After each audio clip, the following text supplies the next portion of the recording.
and think with me. Who is the most powerful person you have ever met? What was it like?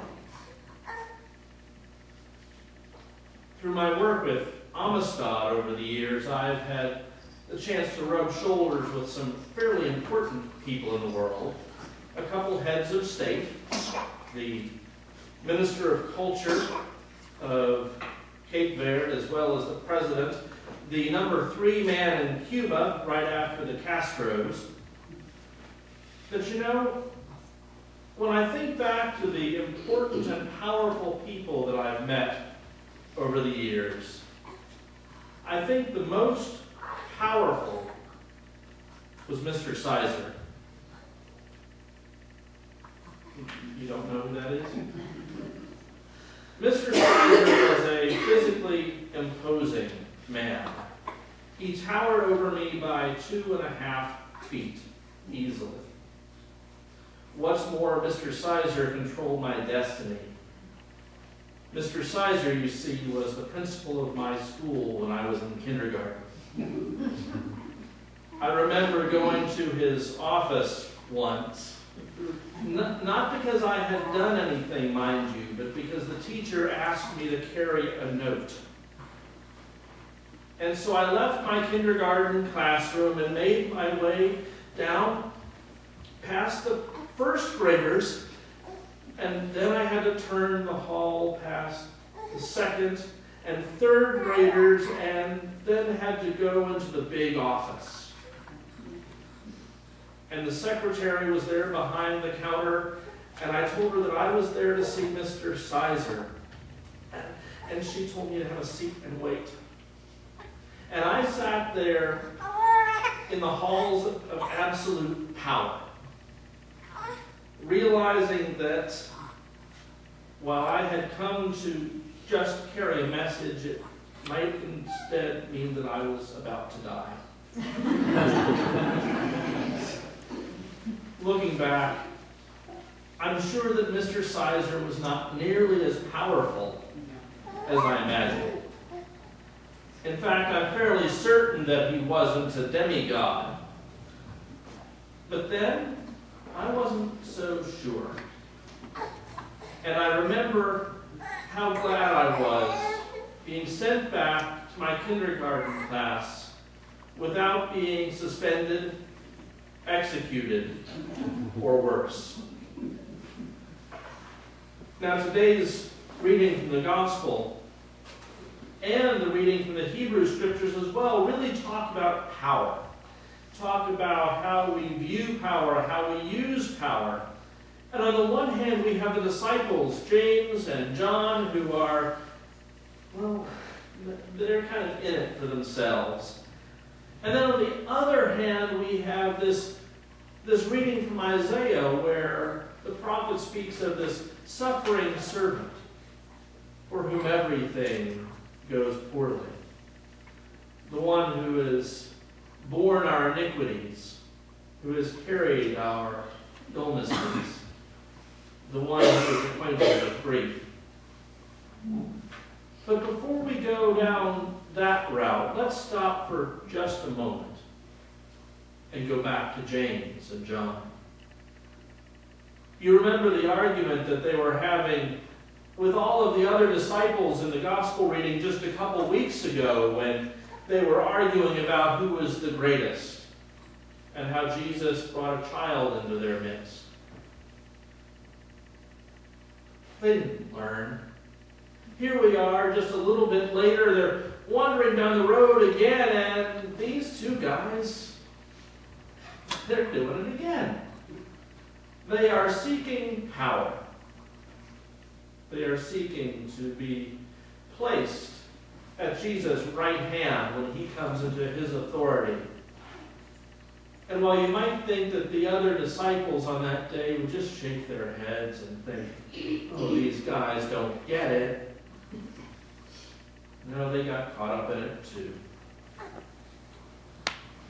And so, in response, Jesus drew an ironic comparison.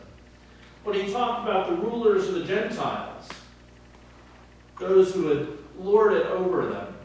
And it wasn't hard at all for them to look out and to see the Roman garrison stationed there to keep the people in line.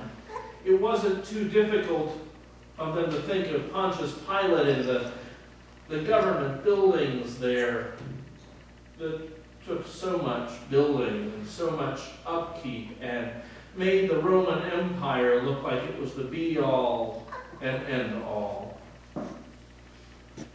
You know that those who were regarded as rulers of the Gentiles lorded over them, and their high officials exercise authority over you, Jesus said. But then he paused, and his voice changed. And he looked at his friends and he said, "But it's not so with you." When they had asked for their positions of power, James and John didn't have any more idea what they were talking about than Job did when he complained about God's unfairness. They didn't have any more idea what they were talking about than we do sometimes when we try and push forward ourselves to be the ones who are honored and respected and looked up to. They had heard Jesus talking about suffering and death. But still they wanted to use their connection with him as a way to gain power. And Jesus told them, "It's not my call, guys. I don't pick who sits on my right and left hand. I'm not the one who makes those decisions. That's God alone. But the baptism with which I'm about to be baptized, you will be too."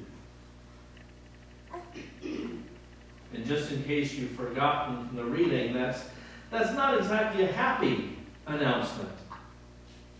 Because James and John and so many of the others would end their lives as martyrs, giving their lives for Christ, giving their lives for the message of a gospel that was to everyone, and that tended to annoy the people who had power and authority. So how do we think of power, of authority, of accomplishment? This time of year, we are always reminded of those who have done great things when the Nobel Prizes are awarded. Now, one of my friends who happens to be an economist got robbed again this year. Maybe next year she'll win the prize. But there are so many who have received this award since 1901, when the Nobel Prize Committee started issuing them. There have been 870 people and 23 organizations that have been honored for the work they've done, for the discoveries they've made. And of course, the greatest prize, I think, is the one for peace. Now this year, the Nobel Peace Prize was awarded to the Tunisia National Dialogue Quartet, which is not a musical group. It was awarded, in the language of the committee, for the quartet's decisive contribution to the building of a pluralistic democracy in Tunisia in the wake of the Jasmine Revolution of 2011.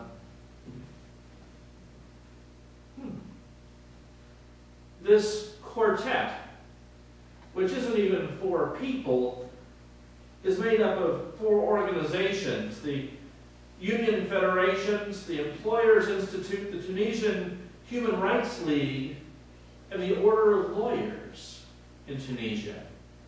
And this 4-way partnership had come together to broker talks between the different forces in Tunisia after the revolution, not to make sure that their voice was heard, but to make sure that all voices were heard. And so they brought together other groups within Tunisia. And they put together a democratic government that has brought about a transition from oppression to democracy. It has prevented civil war and a backward slide like what we've seen in Egypt and Syria. Now, part of the beauty of this quartet receiving the Nobel Peace Prize this year is that there's not a single individual who received the prize. There's not a single group that received the prize. And in fact, the quartet doesn't actually exist any more than a group of friends exists as an organization. Yes, there are representatives of this quartet. Yes, there are people who have worked hard, who have slogged through the peace building, but you can't go to the quartet building. There's not quartet letterhead. What there is people who have pointed to others and said, no, they're the important ones.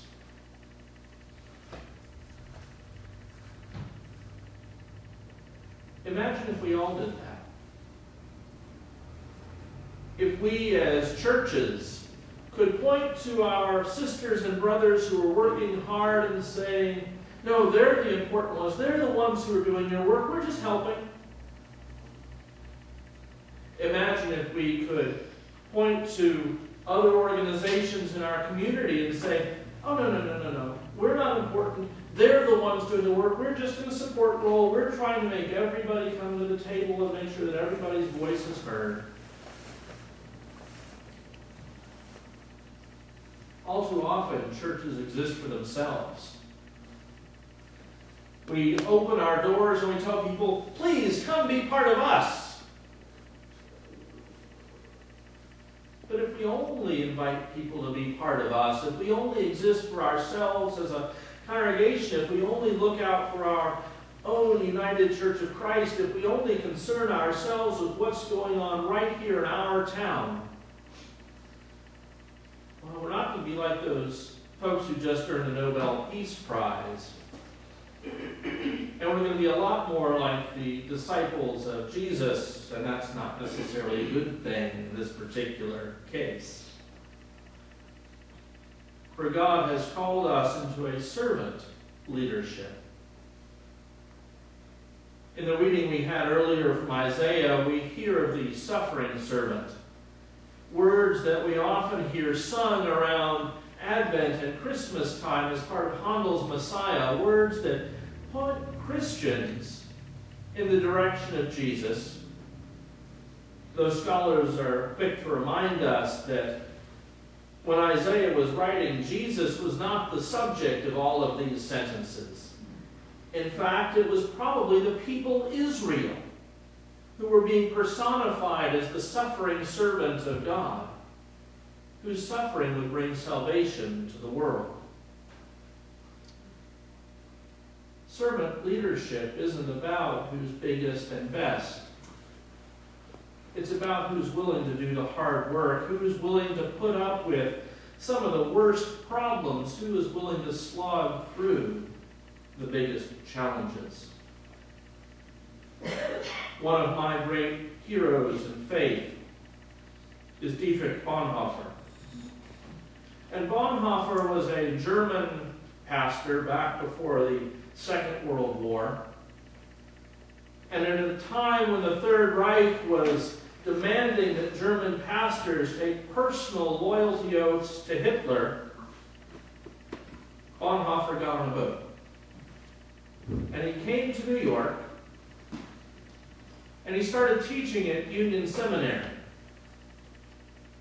And this German pastor found himself at the Abyssinian Baptist Church learning about gospel music, and he found new joy. And it would be a beautiful story if it stopped there. This German pastor who fled oppression and found new and vibrant life in a multicultural community. But it doesn't end there. As things went from bad to worse in Germany, Bonhoeffer looked across the Atlantic and he realized that that was his family, that was his country, and if he didn't go back, he couldn't be part of rebuilding after the war. And so he got on another boat and went back across. And Bonhoeffer became part of an underground seminary, training the next generation of German theologians, free from Hitler's oppression and control. Bonhoeffer had been a lifelong pacifist. But as he found out about the death camps, he found himself confronted, and he argued, he said, if I saw a madman driving a car into a crowd of people,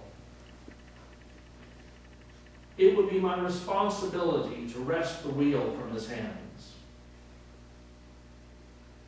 And so Bonhoeffer became involved in a plot to assassinate Hitler. We all know how history played out. It didn't work. And Bonhoeffer found himself arrested and taken to the Flossenburg concentration camp.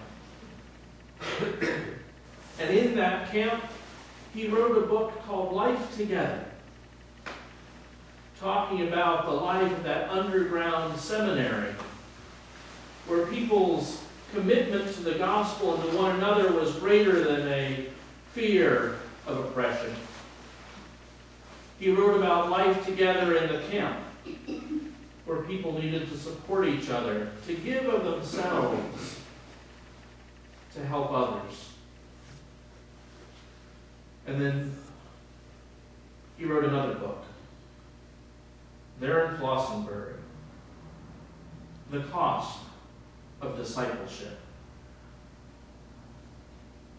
Because our faithfulness to Christ isn't something that we can always just be happy about.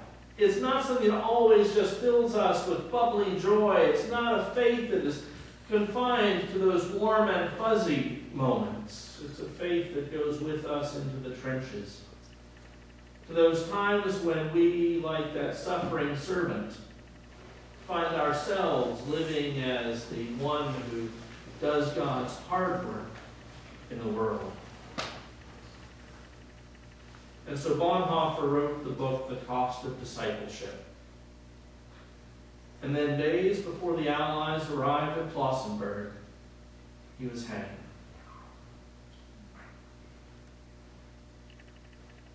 In our United Church of Christ, we look back to some of those modern saints, like Bonhoeffer. And we've incorporated his words, in fact, into our statement of faith when we talk about the cost and joy of discipleship, because it clearly is both. But today it's the cost. The cost that comes to us when we point to others as the worthy ones. The cost to our own egos when we let others shine. The cost sometimes to our security in our lives when we stand up for what is right. Discipleship doesn't come without a price. Bonhoeffer found it out. James and John found it out. We find it out as well, don't we? Not in the great big ways, I hope. Though if there comes a day, I pray that we might all be faithful in bearing that cost. But we as God's people are called to live as humbly as Christ, to follow as faithfully as that suffering servant, to be faithful in our day, in building community just like those Nobel laureates, and in doing God's work right here as we go through our life together and as we embrace the cost and the joy of discipleship. May God bless us. Amen.